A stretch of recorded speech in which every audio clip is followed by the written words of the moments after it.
Olá pessoal, começando aí mais um podcast Papo de Corredor. Eu sou Heleno Fortes, estou com o Vonei Prado e hoje o nosso assunto é falar sobre estratégias nutricionais para o desempenho.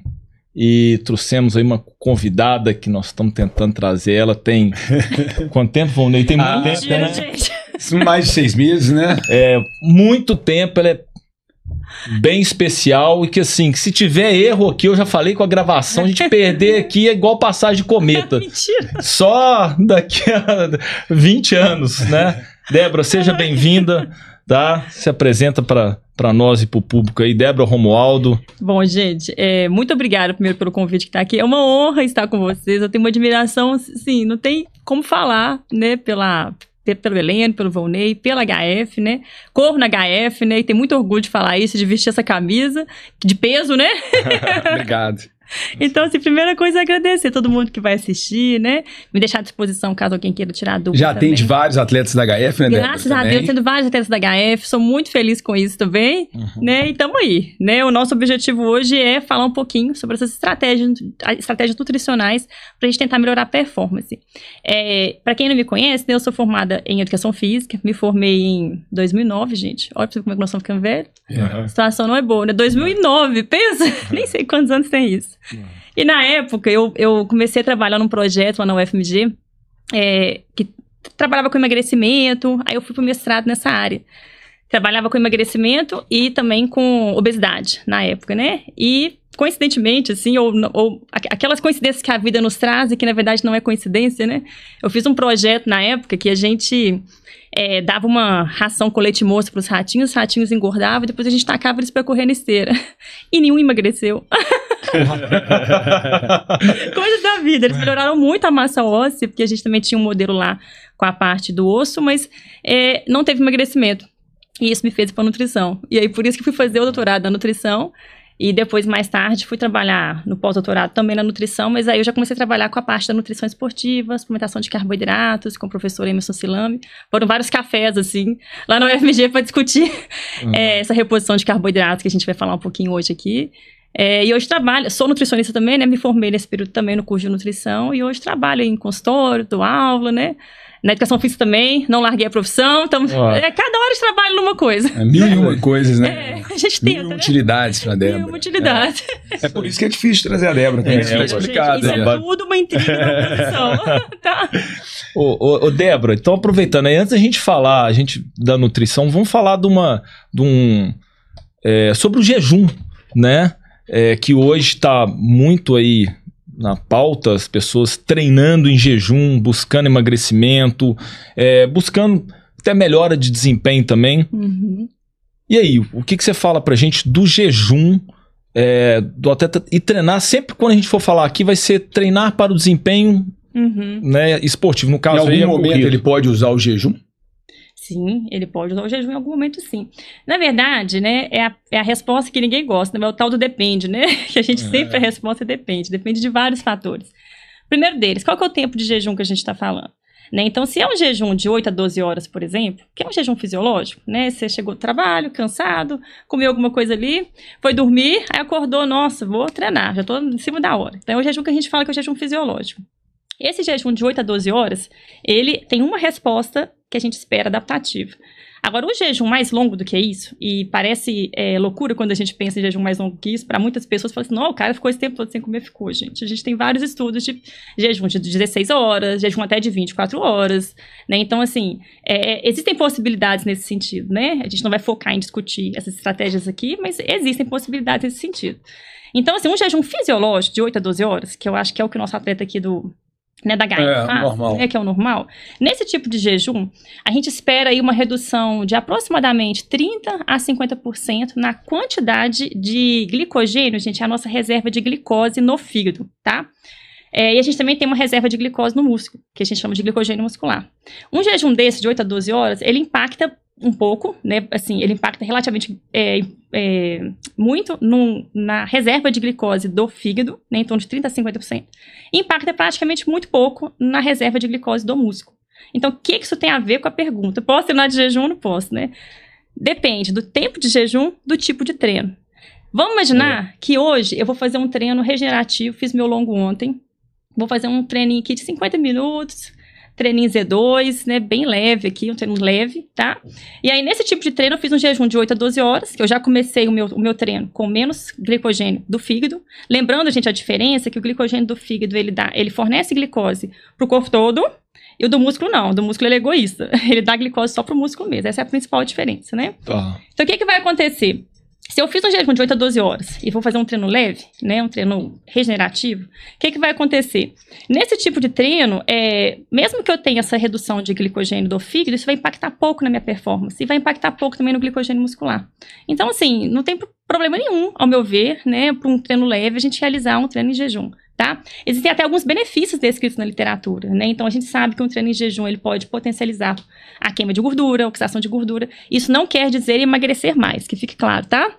Tô falando aqui de melhorar a sua capacidade de oxidar gordura. Isso é um ponto importante. De utilizar a gordura mesmo, né? Utilizar a gordura como fonte energética. Acostumar o corpo Perfeito. Acostumar o corpo a utilizar a gordura como fonte energética, né? Melhorar a sua flexibilidade metabólica. Então, tem benefício treinar em jejum, né? Agora, sim, para um treino, pensando aqui num treino regenerativo. Agora, vamos imaginar que hoje é terça-feira, que é o dia que eu faço meu treino de limiar. Então, eu vou transitar ali entre Z4, Z5. Treino de intensidade. Treino de intensidade. Então, o que vai acontecer? Eu vou transitar ali entre Z4 e Z5. Nesse tipo de treino, a necessidade pelo glicogênio hepático e principalmente muscular aumenta muito. Né? Então, a necessidade, por exemplo, pelo glicogênio hepático pode aumentar aí para 10%, 20%, né? E antes era 5%. E do glicogênio muscular pode chegar até 60% se for Z5, né? Ou até valores maiores do que isso.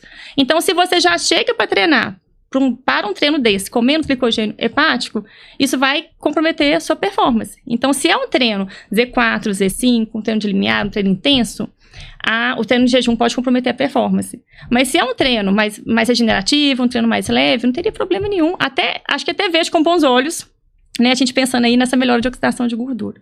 Mas, né? Por exemplo, Débora, eu vou fazer um treino, igual você citou aí, na terça-feira, de limiar anaeróbio, 7 horas da manhã. Heleno, eu não tenho hábito de comer nada hoje em dia de manhã, nem pensando em desempenho. Mas eu alimento bem na noite anterior e no almoço. Excelente. Algum problema de fazer isso? Porque tem as pessoas que falam, né? Que existe aquela cultura, mas você vai começar a correr hipoglicemia. Eu acordo, eu tomo 2 copos de água e vou pro treino. Pro treino de limiar eu tenho feito isso e eu não tenho sentido queda de desempenho. Você treina cedo também, não é? Treino 7 horas. Aqueço, 15 minutinhos e vou pro treino de limiar. Agora, alimentei 9 horas da noite, 8h30, 9 horas quando eu jantei.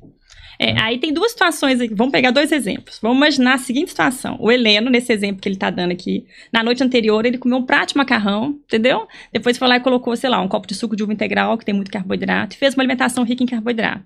Isso é uma coisa. E aí a sua performance, você não sente tanta queda de performance, porque você chega para treinar, apesar da diminuição do glicogênio hepático, você tem uma reserva de glicogênio muscular que está intacta. Né? Você olha só, você no dia anterior jantou um macarrão, tomou um copo de suco de uva integral, à tarde você comeu, sei lá, uma banana comeu e bateu isso com whey protein, tô inventando, tá? Na hora do almoço você bateu lá um pratão, que eu já vi seus pratos, com arroz, batata, não é assim? Então você manteve uma alimentação com carboidrato no dia anterior. Então, assim, o estoque de glicogênio muscular está praticamente intacto. O estoque de glicogênio hepático ele diminui um pouco, mas como você tem uma grande reserva de glicogênio muscular e outra, você é treinado, né? É isso que eu ia te falar. Ele acaba que ele é uma adaptação que ele tem já hoje, né, Débora? Ele faz isso sempre, né? Então, eu acho que ele está adaptado a fazer isso. Está adaptado e ele tem uma maquinaria enzimática de glicogenólise, de quebra de glicogênio, utilização de substratos exercícios, que é de uma pessoa treinada. E isso também faz diferença, né? E outra coisa também que eu acho que é bom pensar é, tipo, qual fase do ciclo que eu tô? Então, vamos imaginar que eu tô vou fazer a maratona de Chicago, né? Então, a gente tá aqui no mês de agosto, né? Então eu tô aqui entrando no ciclo e tal. Aí vamos imaginar que lá para setembro eu resolvo fazer vários treinos de limiar em jejum, por exemplo, mais perto da prova. Então isso talvez não seja tão interessante, porque a gente tem alguns estudos que mostram que durante o pico do ciclo, né, se você usa uma dieta com baixa quantidade de carboidratos, né, e aí vai entrar numa outra discussão da baixa quantidade de carboidratos, da baixa disponibilidade de energia durante o ciclo de treinamento, e isso pode ser ruim não só para a performance, mas, por exemplo, para a imunidade. Né, o cara começa a gripar, né, gripe de repetições, né, aumenta, por exemplo, a chance de lesão. Não. Então, assim, pensando assim, no momento do ciclo que você está também, isso também é importante a gente pensar. Né? Então, um atleta, por exemplo, que a gente tem estudo que mostra que faz uma dieta com baixa quantidade de carboidrato no pico do ciclo, ele aumenta algumas proteínas que são marcadoras de atividade dos osteoclastos, né, que são células que removem o osso. Então, poderia ter uma associação com fratura por estresse, por exemplo. Olha só. Né? Mas isso no pico do ciclo. Uhum. Agora, assim, no momento atual... Né, mas você para pensar, se uma pessoa, no caso igual o Heleno, ele tem essa... ele faz isso sempre, ele vai chegar no pico do ciclo fazendo a mesma coisa. Pensando que num ciclo de um treino, de um processo de treinamento de maratona, esse treino dele, às vezes, esse treino de limiar ele vai ter, mas se ele fizer isso num treino com um volume maior, com intensidade até um pouco mais baixa, um ritmo de maratona, mas correr durante 1h30, 1h40 nesse volume, semana após semana, ele também vai correr esse risco, mesmo estando adaptado. Aí sim. Mas aí depende muito, se ele estiver no pico do ciclo, né, a gente sabe que nesse momento especificamente não é só aquele treino que ele está fazendo na terça de dia. Ele fez um longo sábado de 36, por exemplo. E aí, assim, até essa recuperação, né, pós um longo de 36, a gente não tem 100% de certeza de que na segunda ele está zerado. Né? Mesmo utilizando a nutrição a seu favor, né, a gente tem estudo, por exemplo, que mostra que pós-maratona você pode ficar 7 dias com a CPK alta, né, que é um marcador de lesão muscular.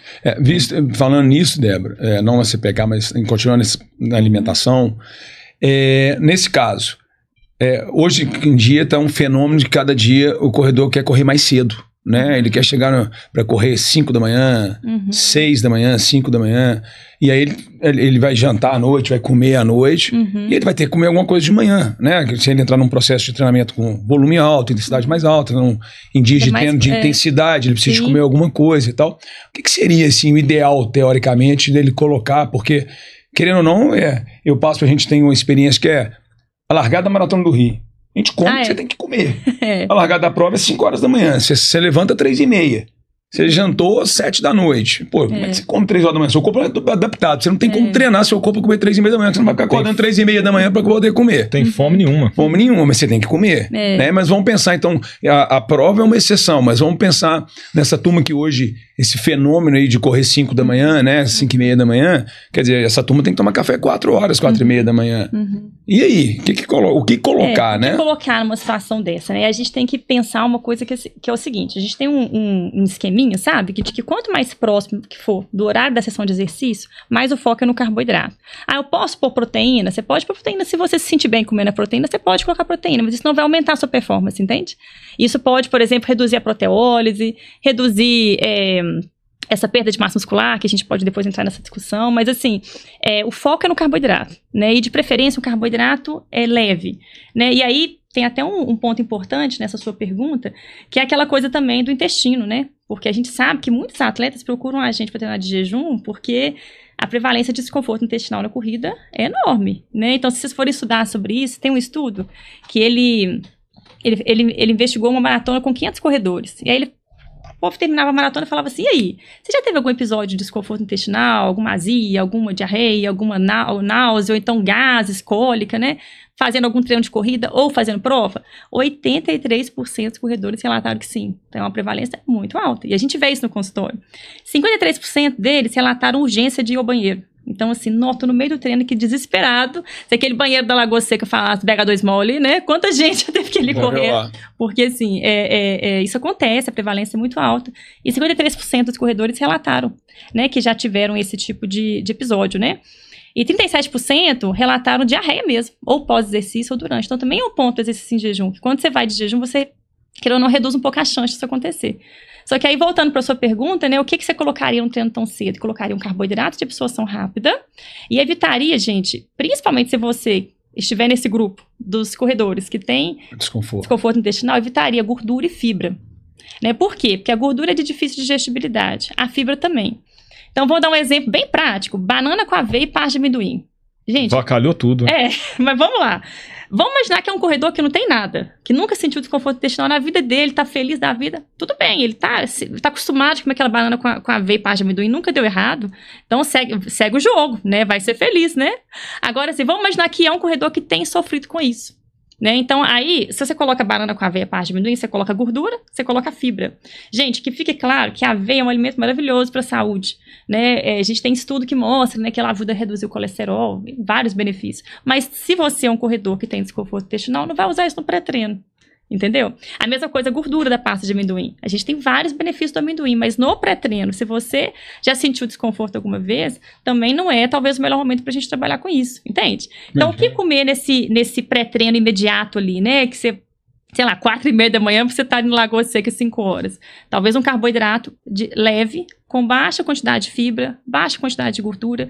Ah, quero pôr proteína? Ok, se você se sente bem colocando a proteína, pode colocar. Mas não vai fazer... Não vai aumentar a sua performance, entendeu? Quando você fala esse carboidrato leve, ele é uma o quê? fatia de pão, alguma coisa do tipo? Um pão francês? Leve, você fala, é o volume, pouca coisa. Tipo assim, uma coisa que não vai te deixar empazinado, sabe? Tá. Mas só uma coisa, e aquela história do carboidrato com índice glicêmico alto, e você vai ter pico de insulina, isso atrapalha, isso acontece. Eu, por exemplo, já tive experiência algumas vezes, como eu treino em jejum, e algumas vezes eu comi. E comi uma vez banana com mel. Foi interessante, eu cheguei para começar a treinar. Inteira? Ficou esquisito. Engraçado, assim, foram 2 vezes que eu reportei isso. Porque ultimamente eu só treino em jejum. Eu tô fazendo os longos de jejum e no meio eu tomo... bem assim. E tô tomando meu gelzinho, tudo. Eu sei que aí é aquela história, quando você vai pra uma maratona, que, poxa, corrida de 2h30, 3 horas, aí você tem que comer, realmente você tem que dar uma... comer antes. Mas aí, essa história do pico de glicose, como é que... Isso é um ponto importante, que é o seguinte.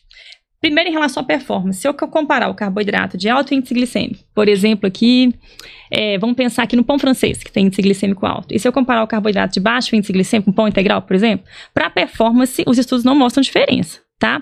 Só que aonde está o ponto? Alguns corredores, se não me engano, eu já li uma vez a prevalência em torno de 10%, 15%. Eu não lembro exatamente o valor.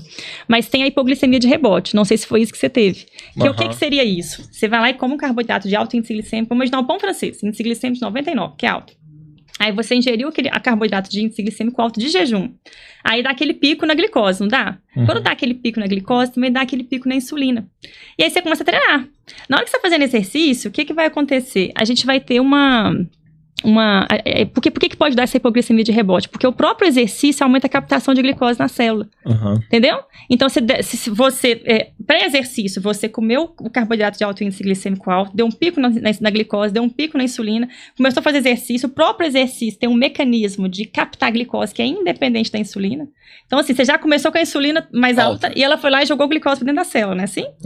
E aí, durante o exercício, a gente tem um mecanismo que é do músculo. A própria contração muscular aumenta uma proteína lá, que é o GLUT4, que capta a glicose na célula.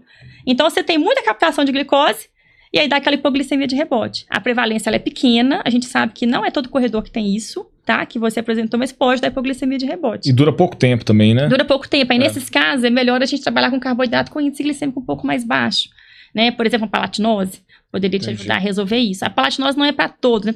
Então vi no podcast da Helena que palatinose é bom, agora é só palatinose. Não é isso. Cada caso é um caso. Talvez no seu caso, por apresentar essa resposta de essa possível hipoglicemia de rebote, a gente também não tem certeza que é isso, porque a gente não mediu, né? Mas se for isso, talvez a palatinose possa te ajudar a resolver isso. E se você chegar em jejum e para um treino de intensidade, aquecer em jejum e tomar um gel de carboidrato, por exemplo, para iniciar o treino. E aí? Pode ser válido? É válido, pode ser uma estratégia, né? Porque aí, a grande questão do treino do jejum, né? Porque a gente começa com a concentração de glicogênio hepática menor. Então, na hora que você fornece esse gel, você tá dando glicose ali pro sangue e aí, teoricamente, você ajuda a resolver esse problema. Ajuda, é válido, sim. Entendi. E você não vai ter, e o fato quando você chegou de jejum, aqueceu, então tá ali, você não vai ter tanto mecanismo de insulina agindo, né? Porque o próprio exercício diminui a insulina, né? O aumento do sistema nervoso simpático do exercício físico inibe a insulina. Então, talvez ajude nesse sentido, sim. Entendi. Pode ser uma estratégia, né? Tá. Pode ser uma estratégia. Mas, assim, sobre essa questão do jejum, eu acho que é isso. Depende do tempo de jejum, tipo de treino que você vai fazer, qual fase do ciclo que você tá, seu intestino tá treinado porque tem um ponto também que eu acho que é válido a gente discutir aqui, que é o seguinte, que é aquele corredor que, por exemplo, né, às vezes ele tem muito desconforto intestinal e por isso ele já observou que quando ele vai de jejum ele não passa mal. Então, ótimo, então resolveu o problema dele. Só que aí ele vai fazer, por exemplo, uma maratona, sei lá, uma dessas majors aí que começam mais tarde, né? Vamos imaginar que começa, sei lá, 10 horas da manhã. Beleza. Né, a largada dele. Igual Nova York, que é 9 horas, mas você sai do hotel 4 horas da manhã. Uhum. Pois Né? aí numa situação dessa, por exemplo, aí ele passou o ciclo inteiro de jejum, aí como a prova dele é largada mais tarde, ele resolve começar a comer. E ele parou de comer porque ele passa mal, ele tem desconforto intestinal. Então, talvez, numa situação dessa, como ele não treinou o intestino dele, a gente tem até um estudo que chama Train the Gut, treine o seu intestino, né? Para acostumar a lidar. A tarefa de fazer exercício e, ao mesmo tempo, você fazer a digestão, não é uma tarefa simples. Vocês devem lembrar em 2016, na marcha atlética. Vocês lembram disso? Nas Olimpíadas do Rio? Né? Então, aquele cara que era o francês, que era favorito pro ouro, inclusive, ele... né, durante a prova começou a ter muito desconforto intestinal, ladeira abaixo, literalmente, né, coitado, ele passou muito mal. Então, assim, isso pode acontecer. Então, se você não treinar o seu intestino, sabe? Então, assim, você vai fazer uma prova que vai largar mais tarde, e aí você ficou o ciclo inteiro sem comer antes de treinar, e aí no dia da prova você resolve comer. Você resolve. Aí pode ser que, né, que o seu intestino não saiba lidar com isso. Esse estudo, ele até cita um exemplo que é bem idiota, mas é bom os exemplos idiotas, porque ajuda a gente a guardar as coisas, né?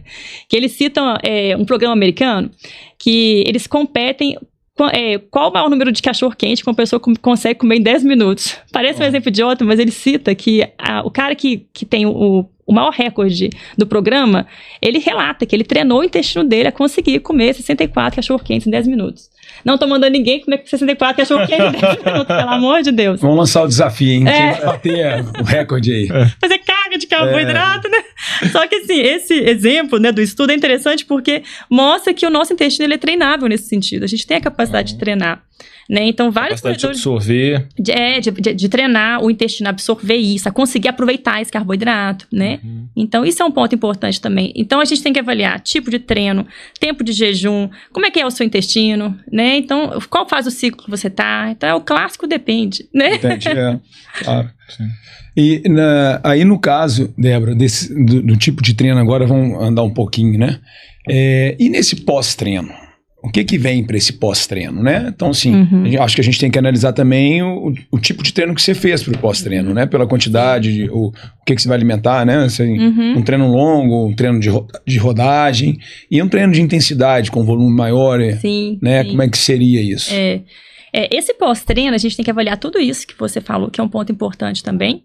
E também, outra observação importante é se você tem outro treino no mesmo dia. Né? Então, muitas vezes a gente vê, por exemplo, o corredor treina de manhã e aí ele vai, eu tenho um treino de musculação que eu faço um fortalecimento aqui na hora do almoço, ou então ele gosta de pedalar, e aí ele pega e pedala à tarde, né? Então, a gente tem que pensar nesse intervalo para a próxima sessão de exercício também.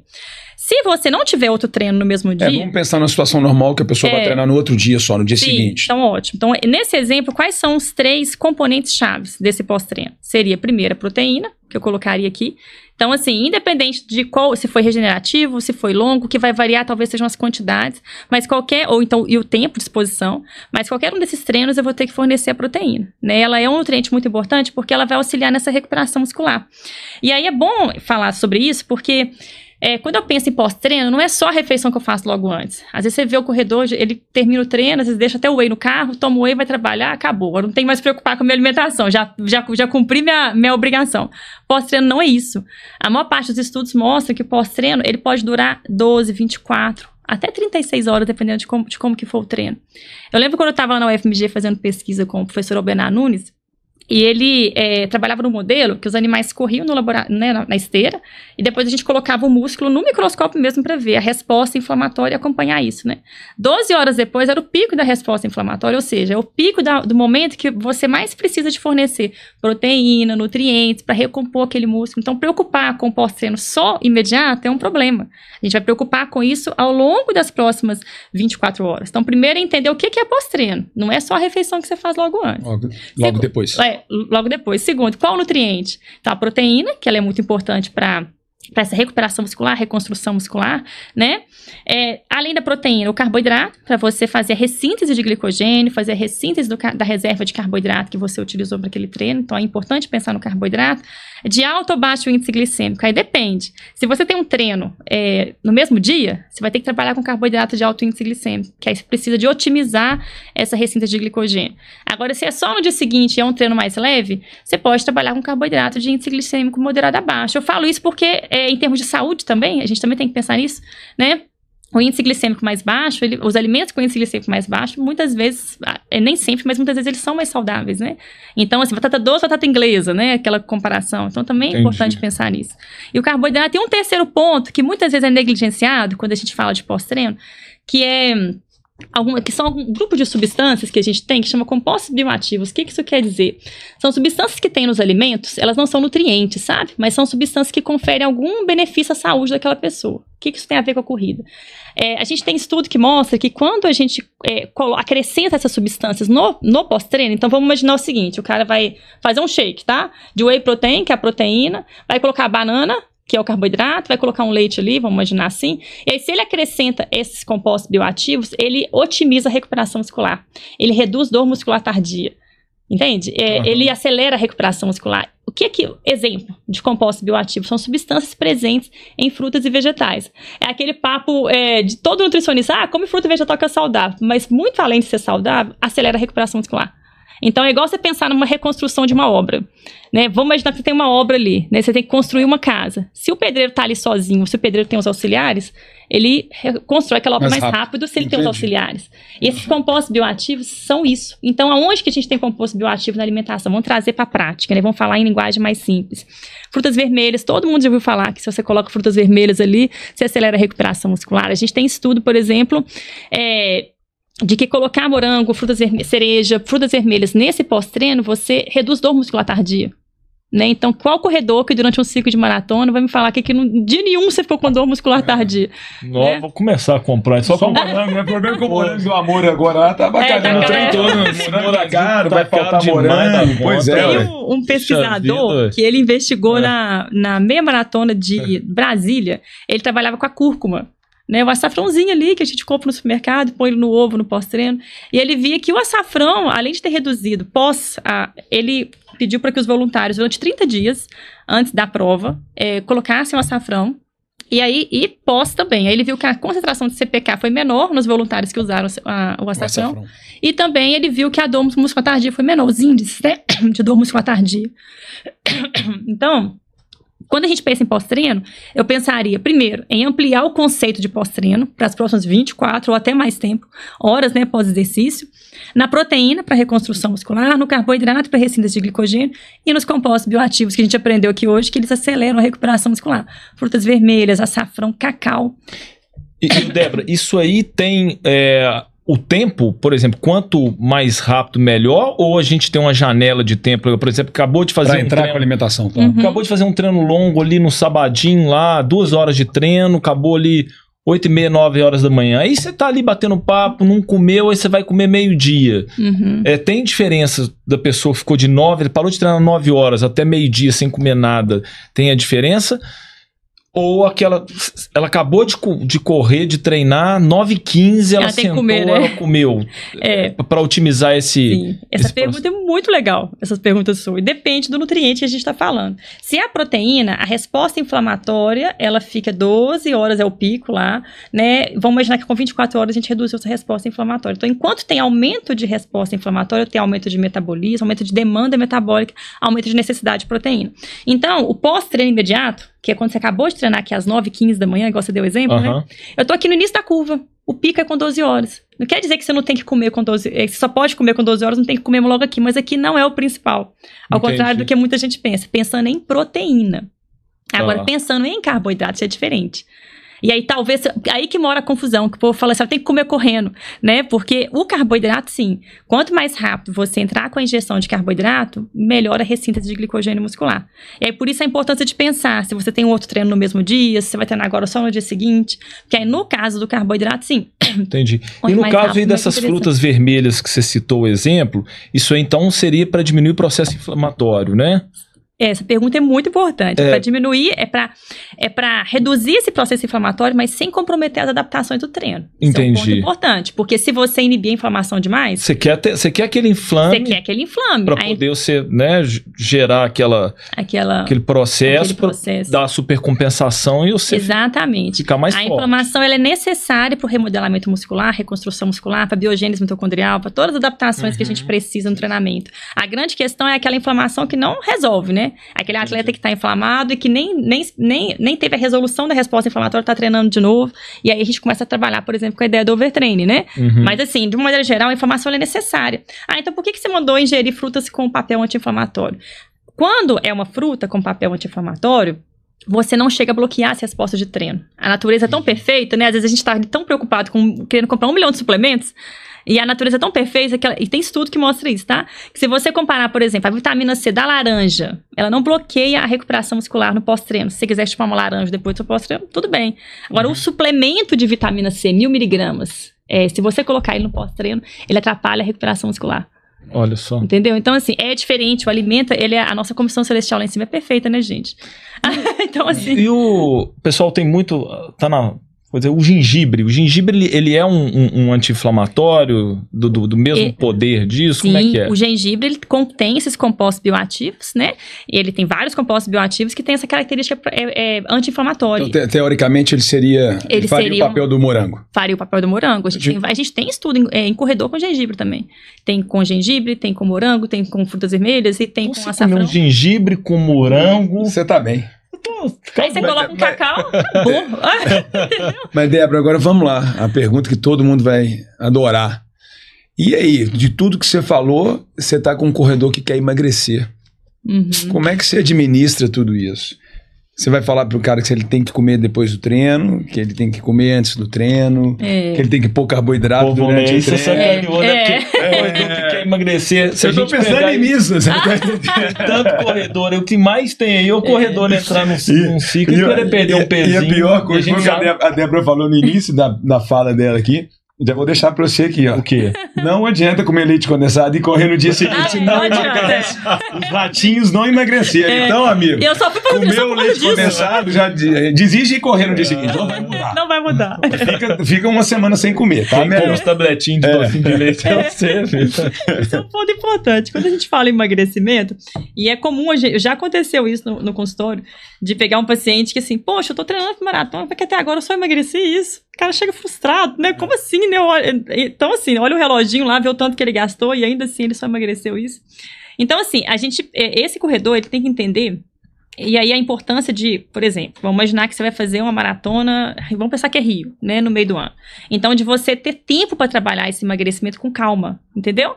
Porque o que acontece? Se você chega em cima da hora querendo isso... Já vivenciei isso nos corredores. Querendo cortar Deus, o mundo, o universo de comida para poder emagrecer rápido, porque só falta agora um mês para a prova. Não tem como a gente trabalhar de um jeito saudável assim. Fica difícil pro nutricionista também. Então, quando a gente tem tempo para trabalhar, lá no começo do ciclo, ou então lá na fase de transição, lá no início do ano, né? A gente entra com uma dieta mais restritiva, aí a gente tem que fazer déficit calórico. Entendi. Se ele quer emagrecer, eu preciso calcular um déficit calórico para ele. Né? Então, eu vou pegar lá o valor de caloria que ele gasta, né, por dia, o valor que ele ingere, e a gente vai criar um déficit calórico. Para ele emagrecer, tem que criar déficit, né? Agora, se esse corredor está no meio do ciclo, aí já fica mais difícil, porque quanto maior o gasto energético do treino, mais eu tenho que subir a comida. Né? A gente fala de periodização nutricional, né? Então, assim como tem a periodização que vocês treinadores montam, o nutricionista vai junto fazendo a periodização nutricional. Lá no começo, comida baixa, vamos emagrecer. Lá no pico do ciclo, comida alta e vamos performar. Né? Mas até agora eu ainda quero perder mais 1 quilo. É difícil pra gente trabalhar nessa janela, porque existe um conceito que é muito importante, que é quando o atleta come muito pouco perto do tanto que ele gasta. A gente chama isso tecnicamente de disponibilidade de energia.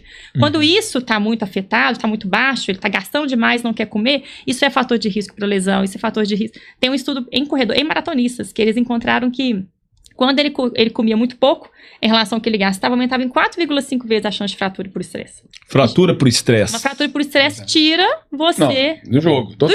Total, ué. Né? Eles fizeram um estudo que foi publicado esse ano, também na Maratona de Boston. Foi muito interessante. E eles fizeram, tipo, uma entrevista, né, com várias... você tá acabando sua prova lá, vamos participar da pesquisa aqui, né? Vamos ajudar os pesquisadores, né? E aí eles fizeram uma entrevista e eles viram que 44% das mulheres não comiam tanto que elas tinham que comer durante o ciclo. E essas mulheres, elas tiveram várias lesões ao longo do ciclo. Né? Então, eles fizeram uma correlação mesmo. Estudo publicado esse ano, Maratona de Boston.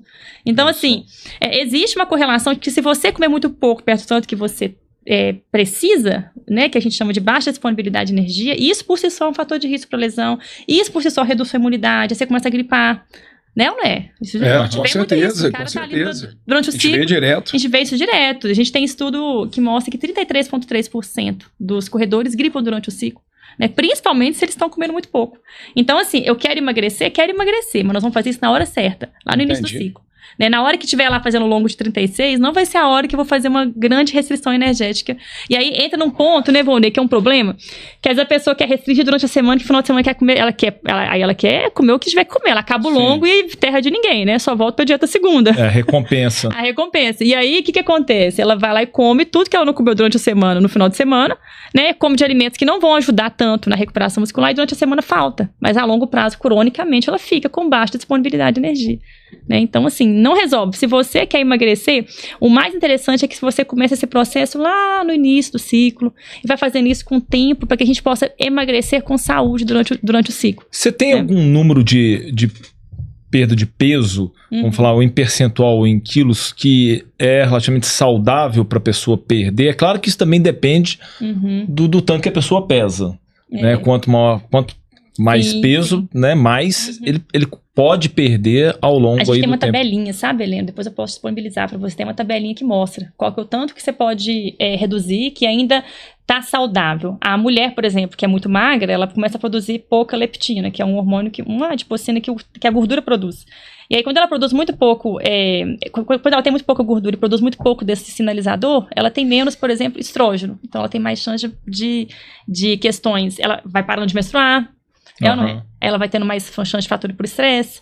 Né? Então, assim, existe uma tabelinha que a gente usa super, sabe? Que ela te fala qual que é o valor de percentual de gordura que o homem e que a mulher pode estar.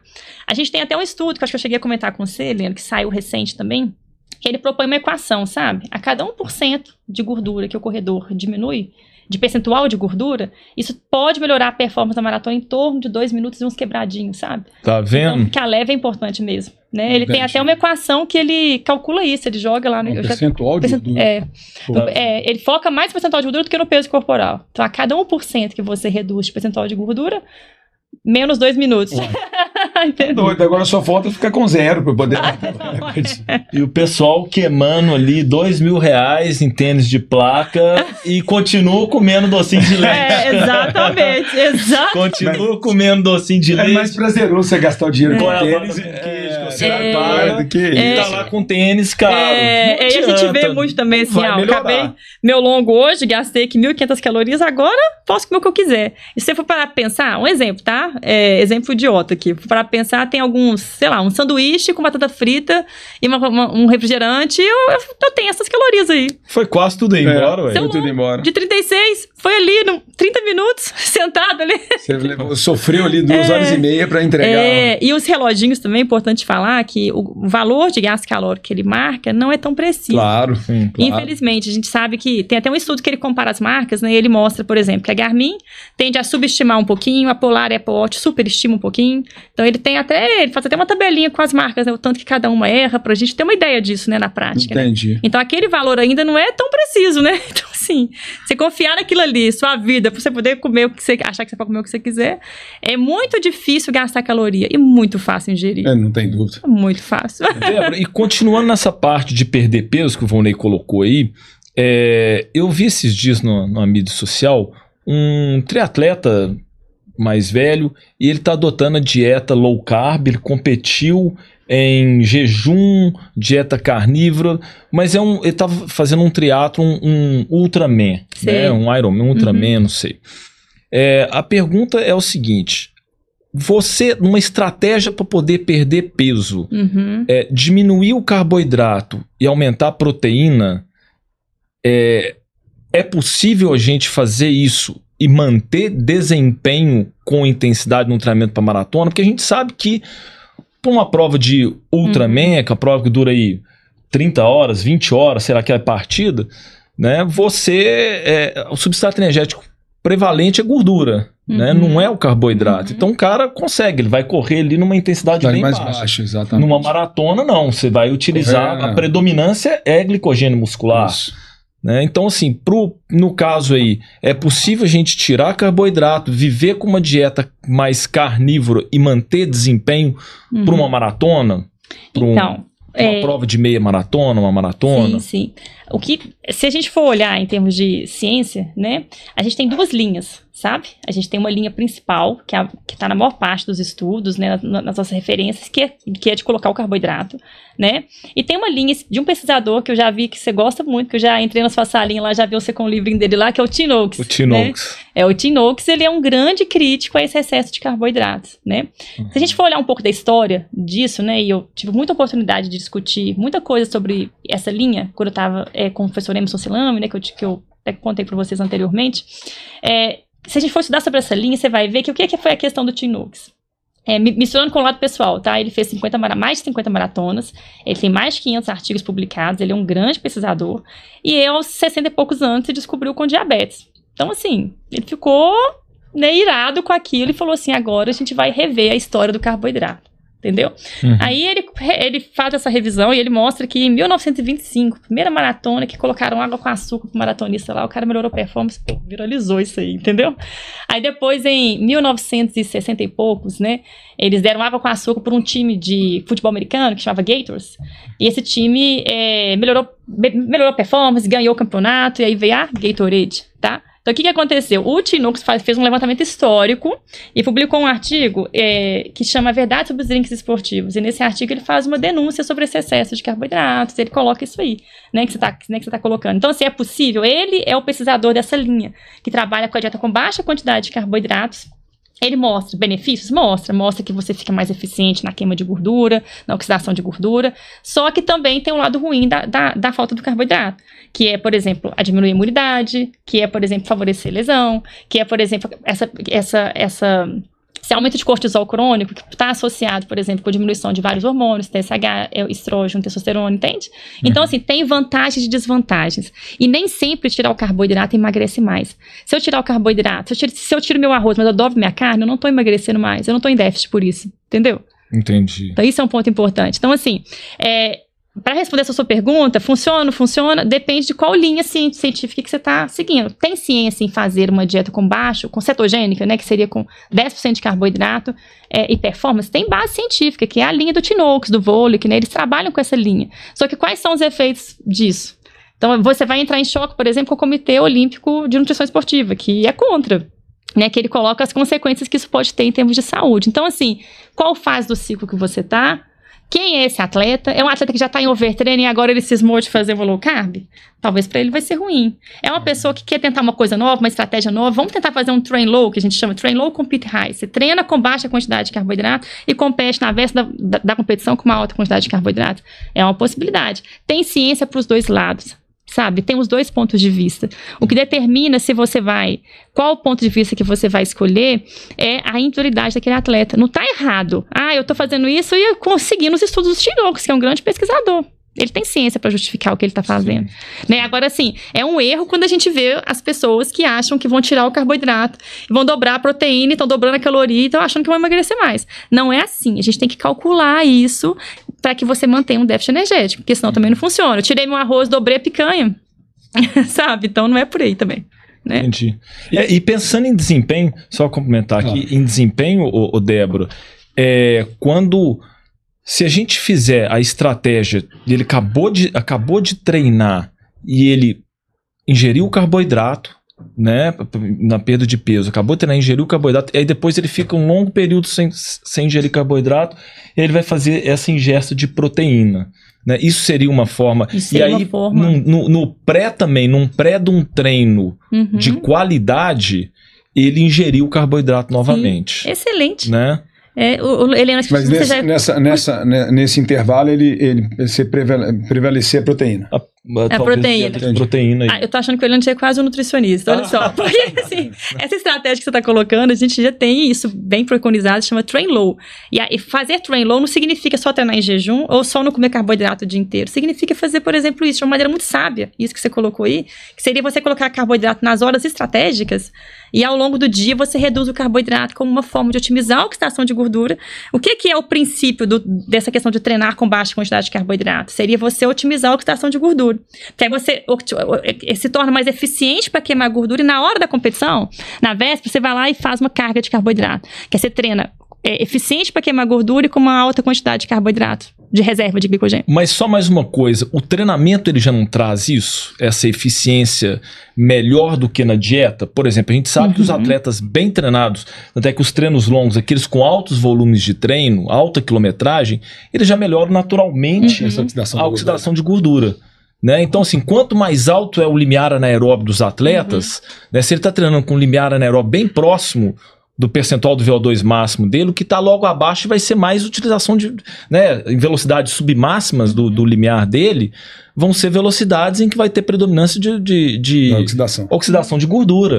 Né? E muitas vezes ele não fez nenhum dieta de low carb. Não foi a dieta que causou isso. O treinamento. Adaptação ao treinamento. Eu acho que é mais benéfica, certeza, né? Mas é porque quanto mais treinado você vai buscando alguns pequenos pontos para você mudar, para você alcançar.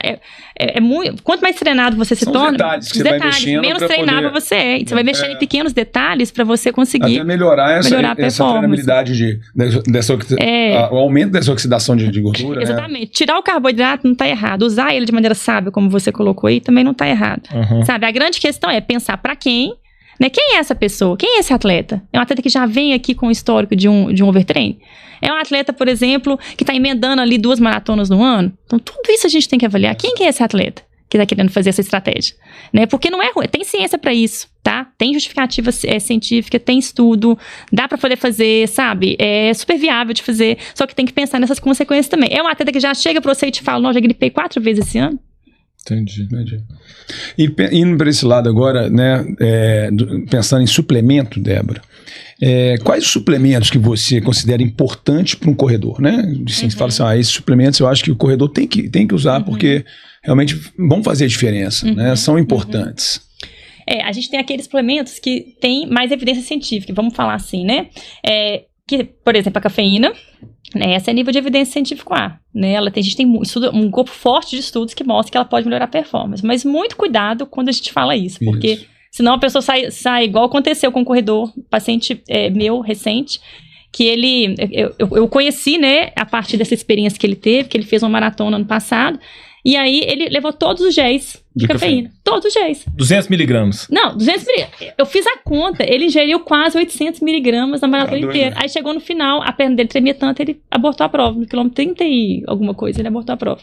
Frequência cardíaca lá no alta. talo. Então, assim, não é isso que é pra fazer. Tem dose, sabe? O Dr. Marconi falou isso recentemente aqui, né? Então, assim, a cafeína, ela é um suplemento com forte evidência científica, mas tem dose, tem que saber usar. A dose é de 3 a 6 miligramas por quilo de peso. Ela é calculada pelo seu peso. Sendo que acima de 450, a gente já começa a ficar com o pé atrás, né? A quantidade, né? A quantidade de cafeína. E lembrar que se soma ao seu cafezinho que você tá tomando de manhã. Né? Você acha que não, mas o cafezinho expresso ali, né? Ele é importante. Café expresso tem. A Coca-Cola, que tem muita gente que gosta, né? Nem vou discutir isso aqui, mas assim, ela tem ela tem cafeína também. E o gel, né? Porque às vezes o cara quer usar todos os géis com cafeína. Não dá. Então isso tem que ser calculado, mas a cafeína ela tem realmente um grupo bom de estudos que nos dá essa segurança de prescrever na dose certa, do jeito certo também, né? Porque aí, por exemplo, ele vai acabar a prova, né? A prova, sei lá, vai fazer uma maratona. Aí no quilômetro 40 ele resolve pôr a cafeína. Gente, ela tem 30 a 45 minutos para absorver o pico de ação.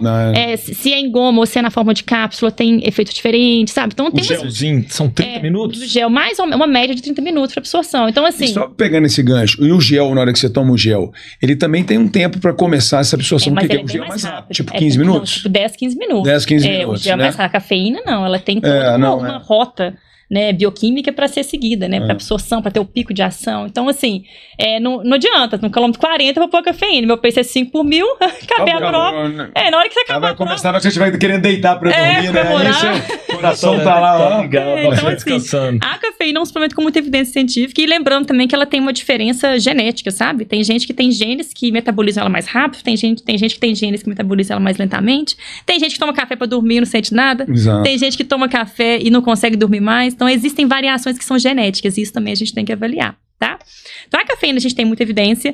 O nitrato, a gente também tem um corpo grande de estudos aí, sabe? Não tanto na maratona, especificamente, né, que a amostra é bem menor, mas nos estudos, de uma maneira geral, o nitrato ele é colocado como um nível de evidência científico forte. O que é nitrato? É uma substânciazinha que fica lá na beterraba, né? Com certeza vocês já ouviram falar disso, sim. Né? Então, assim, esse nitrato, ele atuaria aí como, digamos que, melhorando a produção de óxido nítrico, né, aumentando a vasodilatação, então, mais sangue, mais nutriente, mais oxigênio, por isso melhora a performance, ele tem um nível de evidência científico forte, mas muito cuidado, gente, com o suco de beterraba. O suco de beterraba é ótimo para a saúde, ajuda na pressão, N coisas aqui, cheio dos polifenóis, que são os compostos bioativos que a gente já falou deles aqui hoje, né, que ajudam na recuperação muscular, só que tem muita fibra se você fizer um suco com muita beterraba. Vai te mandar pro banheiro. Cuidado com isso. Eu também já vi corredor tendo problema. Claro. No dia que eu tirei esse suco de beterraba, me falaram que é bom pra performance. Eu sei que é, mas, né, calma. Né, tem que coar esse suco. Ou então, talvez usar algum suplemento que já coloque. E aí, talvez fique mais fácil o suplemento mesmo, sabe, Valnei? Porque você precisaria de quase 300 gramas de beterraba para ter 400 miligramas de nitrato. Entendi. Que é a dose que a gente usa nos estudos, né? Então, assim, é muita beterraba. Pra você poder usar às 5 horas da manhã. Então, por isso a suplementação. Talvez a suplementação fique mais fácil pro intestino, né, gente? Então, assim, tem toda uma questão aí. O nitrato, o carboidrato, e aí não necessariamente o carboidrato tem que ser suplemento, pode ser na forma de alimento, né? Inclusive a gente prefere o alimento primeiro e se não tiver jeito, a gente parte pro suplemento, né? Então o carboidrato a gente tem muita evidência. Durante a corrida, é melhor a gente trabalhar com coisas mais práticas, né? Claro. Então imagina, você tem que repor, sei lá, 30, 60 ou até mesmo 90 gramas de carboidrato aí durante a corrida, né? Você vai ter que levar 1 quilo de banana, né? Se você for repor só com fruta, né? Então, talvez o gelzinho de carboidrato fique mais fácil mesmo. O isotônico fica mais fácil. Então, tudo isso a gente tem que avaliar, né? A praticidade, o tipo de prova, né? Se é, por exemplo, prova de montanha, a pessoa já leva a mochilinha, já fica mais fácil levar a comida. Mas pra gente, né, que é corredor de rua, aí o gelzinho fica mais prático, né? Débora, o que a gente vê muito no Ironman, lá no Havaí, o pessoal dá, aqui nas maratonas virou uma prática muito comum, é a nossa Coca-Cola, não fala? Vou falar mal. Eu tô bem hoje, eu levantei assim, sabe? Mas a Coca-Cola... Com espírito... preparado, você já sabia que ia acontecer. Mas a Coca-Cola, por exemplo, durante o exercício, numa prova longa, tirando a questão do gás, a Coca-Cola, ela é boa? Porque ela é açúcar puro, né? Açúcar com água com sódio. De verdade. O ruim é que tá filmando isso, né? Isso pode ser usado contra mim, mas assim... Ela é boa, né, Débora? Você tá doida pra assumir, né? Fala a verdade. Eu não vou falar isso, faz conta dos meus princípios, mas assim, se eu parar pra pensar, o que tem na Coca-Cola? Açúcar, líquido, pra hidratar, né? Açúcar, líquido, sódio, cafeína. Acabou. Né? Então, assim... É um gel. É um gel. E na verdade, o que acontece é o seguinte, eu acho, a gente toma, né, de vez em quando, mas toma na prova mais, né, em treino é raro. Depois, tá, que eu falei, depois você corta essa parte aí. Mas eu de vez em quando eu tomo, até mesmo pra mudar um pouco do gel, porque como você vai tomar muito gel, você já tá enjoado. Enjoa. Nossa, exatamente, enjoa você dá uma demais. variada, então, e a gente toma geralmente num momento crítico da prova, que você já tá precisando de coisas novas, né, cara, pra te dar uma motivada mais pro final da prova e tal, assim, eu aí não tira a posso falar mal da brincadeira de Coca-Cola lado. nessa hora, eu não... E a creatina, você também acha... Não, a creatina é um outro rolê, entendeu? Né? A creatina é o seguinte, ela é um suplemento com muito... Talvez de todos que eu falei aqui, é um suplemento que é estudado, gente, desde a época antiga, sabe? Então a gente tem que... Eles viram que colocavam carne lá nos atletas olímpicos, melhorava a performance, ganho de força, massa muscular, enfim. É um suplemento com muito estudo em relação à melhora de força, de massa muscular, recuperação muscular. Só que... Especificamente na nossa área aqui, estou falando de corrida, a gente tem 2 estudos, inclusive, que discutem isso. Ele discute o seguinte, esse ganho de mais ou menos 1% de peso corporal que a creatina pode promover pela questão, né, até do ganho de massa muscular, esses pesquisadores, por exemplo, eles são contra no endurance. Eles não são contra a creatina, eles são contra a creatina no endurance, porque a gente está falando de peso, a gente sabe que a economia de corrida é muito influenciada pelo peso corporal. A gente acabou de falar aqui do percentual de gordura, né? Então, assim, existe uma associação com isso. Então, no endurance, esse estudo, por exemplo, ele é contra. E tem um outro trabalho que ele traz um ponto de vista que é interessante a gente pensar em utilização de substrato no exercício. O cara que tá igual o Rafa, né, que corre ele 110 metros na maior velocidade possível, né, que é um atleta olímpico que a gente conhece aqui, pessoal. Esse dura tipo de... 12 segundos, 14 13 segundos o tempo dele e alguns milésimos, né? Então, a principal fonte energética nesse caso é a reserva de creatina que ele tem mesmo. TPCP. Agora, vamos pensar no cara maratonista, gente. Ele tá... A principal fonte energética na maratona que é a reserva de creatina. Não é. Se for... Mas ela não auxilia na parte de recuperação muscular, não? Ela auxilia na recuperação muscular. A gente tem muito estudo sobre isso. Ela ajuda na dor muscular tardia. Ela ajuda em um tanto de coisa, sabe? É um dos estudos que a gente tem mais suplementos que a gente tem mais estudo. Só que ela pode deixar mais pesado. E aí a relação custo-benefício desse 1% só de peso corporal em relação a essa recuperação muscular? Essa é a discussão. Esse pesquisador é contra. O que a gente faz na prática no consultório? Avalia cada caso é um caso. Por quê? Vamos imaginar, Valnei, que você está no início do seu ciclo. Sabe? Agora talvez isso não vai te impactar tanto e você está querendo alguma coisa que te ajude na recuperação muscular mesmo. Legal. Mas vamos imaginar que você está no pico do ciclo, na véspera da prova. Será que precisa? Será que ela vai contribuir tanto assim na recuperação muscular? Você já está ali faltando um mês para sua prova. Então, tudo a gente vai ter que avaliar individualmente.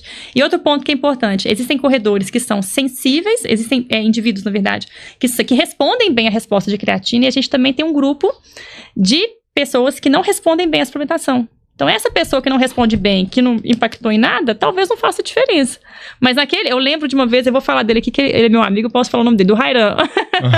Eu lembro que uma vez eu dei creatina pra ele e ele ganhou... Deu muita. Cara, Débora te sacaneou, te deu muita creatina. Deu. Débora abusou na creatina. Você mandou misturar no whey e deu os 2 pra ele. Deu uma lata por dia, ficou muito grande. Ficou um burilão. Ai, gente, sacanagem. Brincadeira, Ara. Uma vez eu dei creatina pra ele e ele ganhou uns 2 quilos de massa magra. Assim, eu não lembro quanto tempo, mas foi pouco tempo. Uhum. E aí, ele queria me matar, entendeu? Então, assim, a gente ficou brigado na época, um tempo, assim, a relação por causa dessa creatina. E não deu certo. Mas você nunca viu de manhã na padaria comendo uma pizzazinha? Você acha que não? Você acha que não? Ele pôs a culpa na sua creatina. Sem vergonha. A pizza dele de calabresa ali com uma Coca-Cola normal.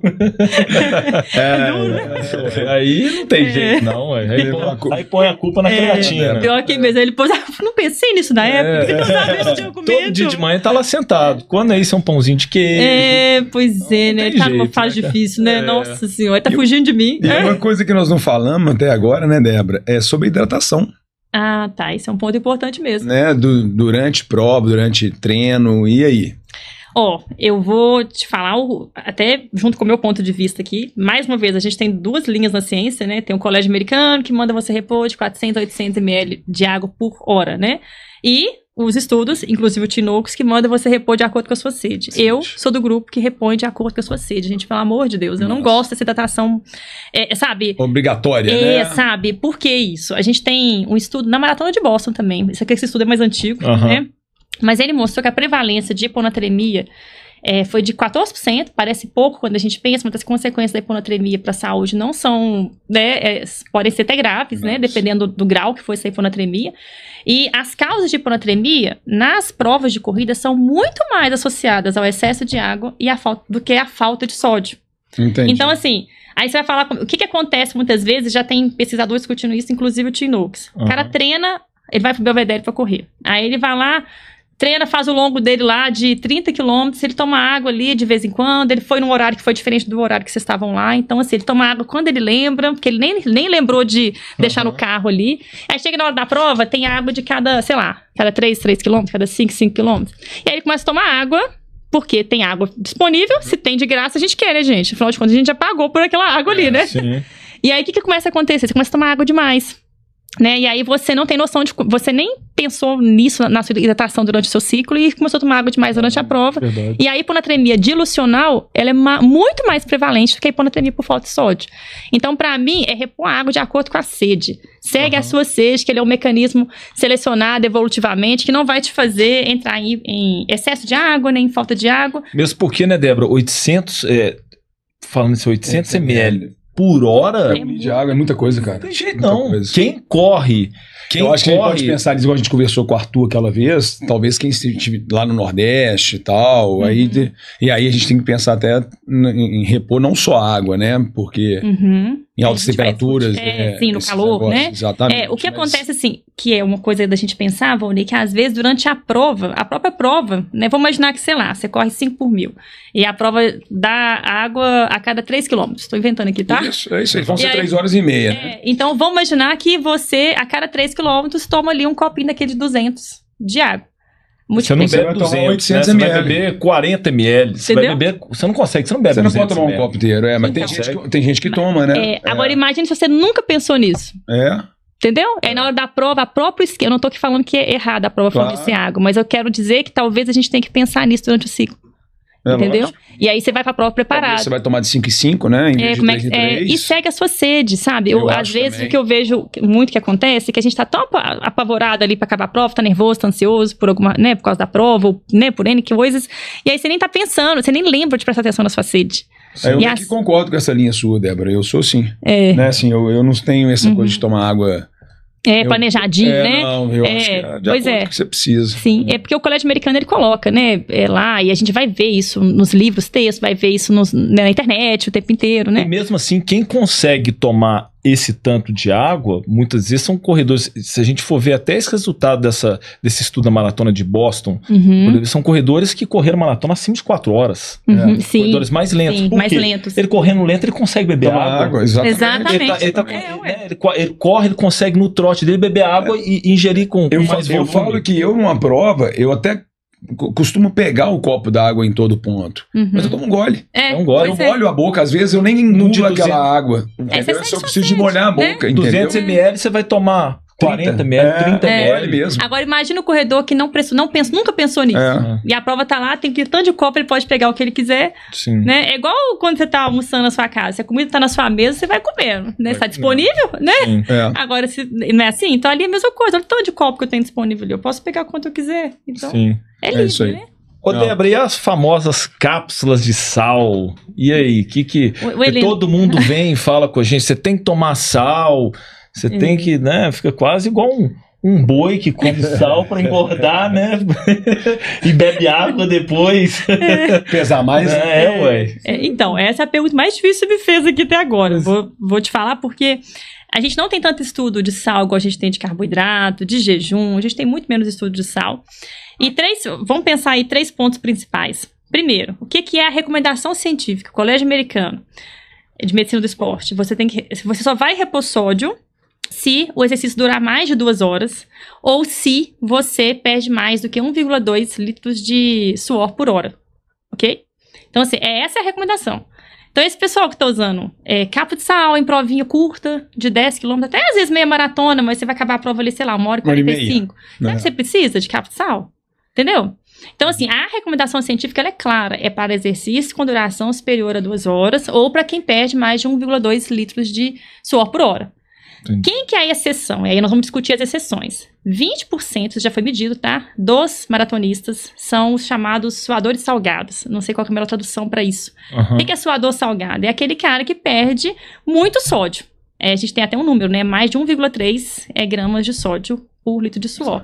Esse cara, suador salgado, ele entra numa outra categoria, né? Então, nós estamos discutindo as exceções, né? Tá. Entendi. Então, assim, esse caso, o último Comitê Olímpico de Nutrição Esportiva, ele se baseou muito, inclusive, nas últimas Olimpíadas de Tóquio, né? Para poder escrever o documento, né? Que estava muito quente. E aí, ele colocou isso lá. Esse cara que é suador salgado, esse cara tem que repor sódio antes de 2 horas mesmo.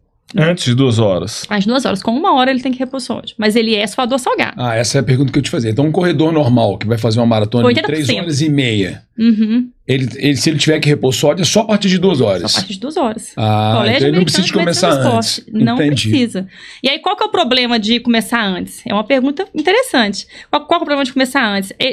Gente, se eu te der uma colher de sal aqui agora pra você poder comer, uma colher de sal aí, qual é a primeira coisa que você faz? Toma água depois. Tomar água depois. Então, a gente tem estudo que mostra que o excesso de sal faz você entrar em hiponatremia dilucional, porque você toma água demais, Entendi. entendeu? Então, assim, tem que pensar nisso também. Então, sódio primeiro, 2 horas acima... A partir de 2 partir horas de de 2 horas. atividade. Segundo, para quem é suador salgado, 20% dos maratonistas. Então, é outra categoria, nós vamos discutir isso num outro patamar. Esse cara tem que repor sódio mesmo, tá? Terceiro, dose. A dose são 300 a 600 miligramas de sódio por hora. Ou seja, a partir de 2 horas, eu começo a repor sódio. Se eu uso um gel que já tem 200 miligramas de sódio, Acabou. e eu faço, sei lá, 3 géis naquela hora, Não 600 precisa. miligramas de sódio. Pra que eu vou pôr cápsula? Uhum. Entendi. Entendeu? Agora, se eu, sei lá, eu uso um gel que é praticamente zero. A gente tem alguns géis no mercado que eles são quase zero de sódio. Por outras questões aí. Aí talvez faria algum sentido. Entendi. Aí você pode... Aí qual que é o terceiro ponto do sódio também? A gente tem um pesquisador que eu gosto muito dele, chama McCubbin. Ele trabalha com uma linha que é o seguinte: se você, vamos imaginar o Heleno, pesa 70 quilos, tá, Heleno? Tô inventando seu peso aqui, 70 quilos. Você acertou. Ai, tá vendo? A experiência, né? Tá vendo? E aí o Heleno perdeu 2 quilos num treino. Quando ele perde 2 quilos num treino, se ele tomar mais do que 70% dessa perda, então, por exemplo, 70% de 2 quilos dá 1,4 litros. Tá. Se ele tomar mais de 1,4 litros de água ou de isotônico, ele tem que repor sódio, pelo risco de hiponatremia dilucional, deu pra entender? Entendi. Então, assim, esse é um terceiro critério importante. Durante o exercício. Durante o exercício. Mas não tem jeito, não. Você tomar 1,5 litro de água, você tá De doido. jeito. Ué, Muita coisa. Cara, eu não tomo nem 1 litro. Nem pois 1 é. litro. Então você acabou de falar a conclusão desse Não pesquisador, que ele gosta muito de estudar sobre sódio no endurance. Não tem jeito. E aí ele fala isso, quem que tem que repor sódio? Pra ele é quem tá fazendo exercício de duração até mais que 2 horas. No estudo dele, ele que joga... vai conseguir tomar essa água, né? Que vai correr numa velocidade de corrida lenta, que vai conseguir. Porque, na verdade, eu acho que hoje também, eu acho que a cápsula de sal ela vem muito de antigamente. Eu acho que hoje eu vejo uma diminuição até. Eu também acho isso. Porque, na verdade, o que acontece? Antigamente, os próprios géis não tinha sódio, não tinha a quantidade de sódio que tem hoje. E com a evolução do gel, o gel já te traz tudo que você precisa, entre aspas. Porque é a praticidade que você falou. Então você vai ter que sair para correr com gel no bolso, cápsula de sal no outro, não sei o que no outro. Mas mais do que isso, né, Vonei? Eu também vejo, aí a Débora, vamos colocar um ponto aqui, que é mais uma polêmica. Muitas vezes essa cápsula de sal, essa cápsula de coisa, ela vem com poder milagroso de eu acho tentar que o mental é mais forte, cara. De tentar prevenir a cãibra. Excelente. E aí nós vamos entrar num ponto interessante. Isso que o Heleno falou é excelente. Então... acho que foi... não sei te falar quando, né? Acho que foi em 1920, se não me engano. Publicaram um estudo. É bem antigo, né? Eu não era viva nessa época, não, tá, gente? Mas é porque é só pra contextualizar o que você tá falando. Eles publicaram um estudo que eles começaram a ver que trabalhadores de lavouras, sabe? Que trabalhavam debaixo do sol. Na hora que o patrão dava água com sal, eles começavam a diminuir a incidência de cãibra. E eles rendiam melhor no trabalho. Água, sal e carboidrato. Então, como diminuiu a incidência de cãibra significativamente, eles começaram a falar, poxa... Sal, água e cãibra, a gente resolve com água e sal resolve o problema da cãibra. Então, assim, quando a gente estuda sobre cãibra, a gente não sabe muita coisa do ponto de vista científico, porque é difícil eu estudar isso, né? Como é que eu te levo pro laboratório? Peraí, Helena, vamos induzir uma cãibra no você aqui, vamos estudar. É difícil, né, de estudar isso. Mas, assim, historicamente, vem disso, essa reposição de sódio. Entendi. Porque a gente tem, se você pensar sobre cãibra, a gente sabe pouco sobre cãibra, mas a gente sabe que a desidratação, a hipertermia favorece cãibra. E o desequilíbrio dos eletrólitos também. Mas se eu repor sódio, eu vou garantir de não ter cãibra? A gente tem um trabalho fantástico que eles fizeram numa ultramaratona de 161 quilômetros. E eles fizeram um trabalho populacional. Eu gosto desses estudos que são grandes, né? Que pegam muita gente. E eles viram que todo mundo que teve cãibra estava repondo sódio, estava hidratado, ou até hidratado até demais, e ainda assim tiveram cãibra. Então, assim, eles começaram a ver que, eu não tô falando que hidratação e que sódio não influencia em nada na cãibra, não é isso, influencia, isso não tá errado. Só que a ciência moderna hoje em relação à cãibra, que continua ainda incipiente, né, estudando, tem mostrado que a cãibra é muito mais associada à fadiga, por exemplo, teve esse estudo, ele encontrou uma correlação forte com a concentração de CPK, né, que é um marcador de lesão muscular. Então, está muito mais associado com fadiga, com a lesão... Estreno também. De estreno, excelente colocação. Outra coisa que ele encontrou uma correlação forte foi com o histórico de cãibra. Então, é aquele cara que vira e mexe tem cãibra. Genética também. Existe já estudos mostrando genes que associam com cãibra e genes que não associam com cãibra. Tanto é que quando a gente pensa no esporte de alto rendimento, se faz teste genético para saber determinadas coisas. E uma delas é isso. Já existe isso, sabe? Eu tomei a vida inteira cápsula de sal pensando em cãibra. Juro pois é. Prevenção. Sim. Porque eu fui atleta de basquete a vida toda, e eu tinha um históricozinho de cãibra jogando. Eu jogava com intensidade alta durante o tempo todo. Então, assim... Transpirava muito. Vira e mexe. Não tá errado. Final de jogo, eu tinha muita cãibra. Sim, não tá errado, mas o que os estudos têm mostrado hoje é que cãibra... E engraçado que na maratona eu nunca tive. Graças a Deus, né? Não teve cãibra na maratona? Bom demais. Nunca tive. É bom demais. Então, né? Mas, assim, mas não tá errado. Mas né? e faz mal? Eu acho que ele tá mais associado à parte mental do que qualquer outra coisa, juro pra você. Pode ter, né? Mas acho assim... que faz sentido demais também. E faz mal você ingerir Não, pelo que a Débora acabou de falar, você tem que tomar cuidado com a quantidade. Com tem quantidade. que calcular né? a quantidade. Porque o que você tá tomando de gel já tem, você vai jogar o sal pra E dentro. o que vem? Na cápsula de sal, ele não vem só Vem sódio, magnésio, potássio, os trabalhos também não têm mostrado que você tem que repor isso, sabe? Entendi. Por exemplo, esses estudos, né, eles têm mostrado que cãibra, o que mais associa é fadiga, hipertermia associa com cãibra. Histórico de cãibra, igual o Vonei contou dele aqui, né, que ele tem um histórico de cãibra. Pessoas com IMC mais alto, com peso corporal mais alto, existe uma correlação. Descobri meu problema. E assim, ele até dá um exemplo que eu acho interessante, assim, quando a cãibra, ela tá associada com desequilíbrio de água ou de sais, sabe, exemplo clássico, você vai lembrar, 1984, nem sei se você era nascido, mas assim, você era nascido? Já, ué. Não sei quando você tem, ué. Ué, carinha de vídeo, carinha de vídeo, já tava correndo. Gabrielle Anderson, né? Exatamente, que fala Los Angeles, Gabrielle Anderson. Chegou empenada, ela né? chegou, ela chegou toda maratona. torta, né? Eu lembro. E aí, aquele exemplo dela é um exemplo clássico de hipertermia e ela tava com cãibra.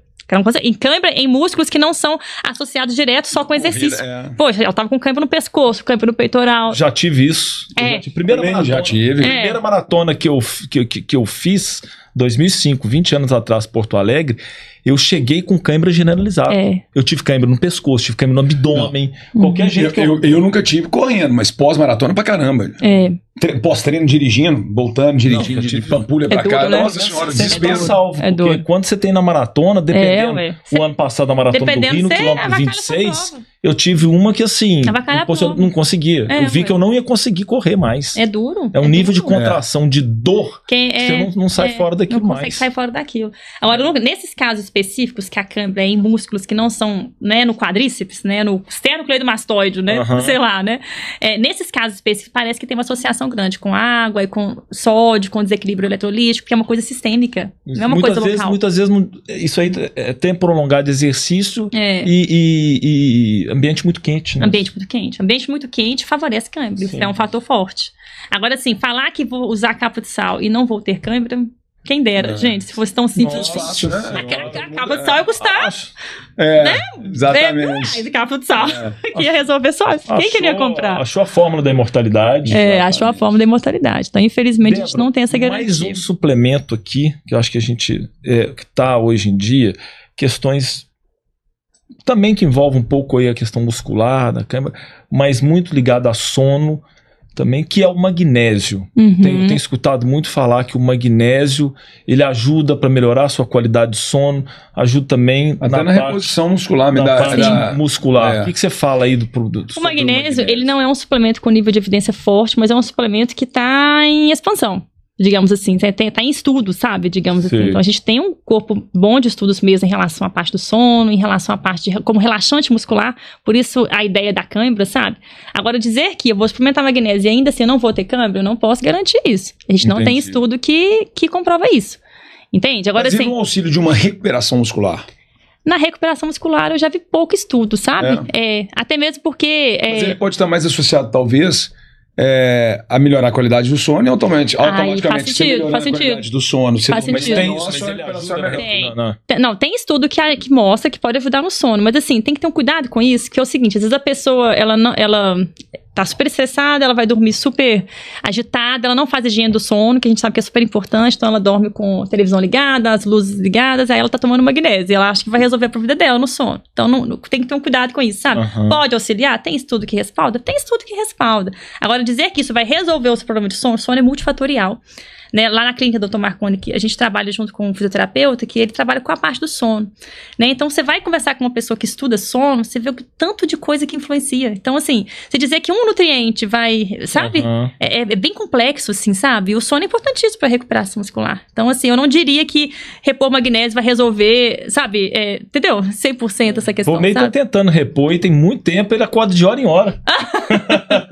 Não, agora eu tô dormindo bem. Magnésio, melatonina estão salvando a minha vida agora. Ajuda, não vou falar que não. Tem estudo que fala que ajuda mesmo. Mudou pra mim demais ajuda. dela. Tá escutando documentários de oceano, no quarto é só escuro, televisão desligada, né, Débora? Pois é, higiene do sono, é multifatorial, né? Não é só, porque eu falo porque assim, ainda mais a gente tá falando pra muita gente aqui, tem que ter cuidado com isso, que se a pessoa escuta a informação, ela compra magnésio, mas ela não faz mais nada. Entendeu? E aí ela acha que aquilo ali vai salvar. Então, exatamente, assim, é uma coisa só. E nesse mundo nosso de hoje, é tanta coisa que começa a passar. Ano retrasado eu tive na maratona de Boston, e aí lá na recepção do hotel, eu falei, eu comentei com a moça lá sobre cãibra, ela falou assim, toma aqui, que isso vai te ajudar. Sachê de mostarda. E depois eu fui saber. Eu escutei essa também. Mas aí começou a chegar todo mundo falar que o sachê de mostarda ajuda. Não, e eu escutei agora, foi... Né? Eu falei, gente, não tô acreditando. E se eu te contar que tem estudo? Tem estudo. E aí, mas tá valendo? Não, calma, muita calma nessa hora, né? Não, e o pessoal falou o seguinte, eu vi, acho que foi no Rio que eu tava, no Rio, Porto Alegre, que a gente tava lá. Passou alguém no ponto que eu tava, tô com câmera e tal, no Rio. Lá onde estava a Coca. Mas eu preciso de mostarda. Você tem mostarda? Eu falei, não tem mostarda. Mas você tem mostarda? Não, mas eu falei, mas mostarda agora? Tinha que ter tomado. Não, tem que ser na hora que dá a câmera, você toma e passa. Eu falei, não, aí se for isso, eu vou correr com a... um quilo, né, de mostarda. Paixão. Assim, a mostarda, a gente sabe muito pouco de cãibra, né, gente? Claro. Assim, quando a gente discute cãibra, tá muito associado, igual a gente falou, de fadiga, né? A gente sabe pouco de cãibra, mas a gente tem estudos, tá? A gente tem, assim, só que são pouquíssimos estudos, mas tem estudos mostrando que a utilização da mostarda auxiliou mesmo na redução. Só que não é comprovado, cuidado, gente, não é comprovado cientificamente, são estudos incipientes. Eu acho que é uma coisa que a gente... Mas o estudo fala o quê? Você vai tomar ele na hora que você tem a cãibra? Eles usavam numa situação de laboratório, que você induzia a cãibra dentro de uma situação de laboratório específica, e você usava durante. Exatamente, durante. Filho, o sachêzinho vai no bolso agora. Se não der certo, eu vou testar, ué. Vai te dar uma dor de barriga. Cuidado com isso. O que é melhor, dor de barriga ou a cãibra? Dependendo da dor de barriga, te atrasa. Você vai no trotinho do dor de barriga, você vai... Ainda vai ter que achar o banheiro. Então, assim, tem estudos, mas são estudos muito incipientes que testaram durante a crise da cãibra, mas nada é comprovado cientificamente, mas tá sendo estudado. Não vou falar pra vocês saírem comprando, tá, gente? Um tanto de sachê de mostarda, mas assim... mostarda, vinagre, né? Tá em estudo, sim. Para poder melhorar a cãibra, sim. Né? Embora não seja comprovado. Legal. Débora, o nosso tempo tá... Infelizmente, tá acabando. Não, mas foi ótimo, tá doido. Não falar muito. Obviamente, vamos precisar mais... Nós vamos tentar mais um tempo para poder fazer outra oportunidade. Mais pra frente, já marca, já vai sair aqui agendado, né? Não, gente, não tem nada disso. Débora, muito obrigado. Deixa o seu contato, né, no Instagram, como é que as pessoas aí podem entrar em contato com você para tirar dúvida, Sim, né? Podem ficar à vontade, pode mandar pergunta, né? Por isso que a gente não tem tempo de responder as perguntas, né? Olha só. Meu Instagram é Débora Romualdo, Nutri-Ed Física. Podem mandar mensagem, podem ficar à vontade, o que eu puder contribuir, estou à disposição. Viu? Muito obrigada pelo convite, estou honradíssima de vir aqui. Que isso, nós que agradecemos. Ótimo. Muito obrigado aí pela sua presença. E é isso aí, pessoal, encerramos aí então mais um Papo de Corredor, hoje aí com a Nutri, professora, doutora Débora Romualdo. Valeu, isso aí. Obrigada, gente.